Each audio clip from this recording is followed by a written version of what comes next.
Sa kaugnay na balita, DOH may paalala sa publiko kasunod ng naiulat na haze sa ilang bahagi ng Quezon City at Rizal. Kunin natin ang balita kay Mads Villar-Moratillo. Mads. Yes, Wedge, pinaalalahanan ng Department of Health ang publiko, partikular ang mga nasa Quezon City at Rizal na i-monitor ang air quality index ng kanilang mga lugar. Kasunod yan ang naulat na haze sa ilang bahagi ng Quezon City at lalawigan ng Rizal. Payo ng DOH lalo sa mga taong sensitibo sa air pollution gaya ng merong asthma, emphysema, chronic obstructive pulmonary disease at iba pang kalintulad na sakit na palaging ihanda ang kanilang mga gamot para maggamit batay na rin sa payo ng kanilang doktor.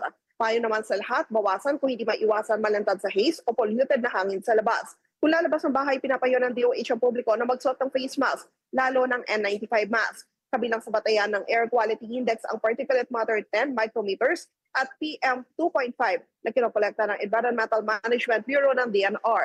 Ang PM10 ay nagdudulot umano ng iritasyon sa upper respiratory tract gaya ng sinus at lalamunan, habang ang PM 2.5 naman aabot ng baga na nagdudulot ng atake ng asthma at problema sa cardiovascular system.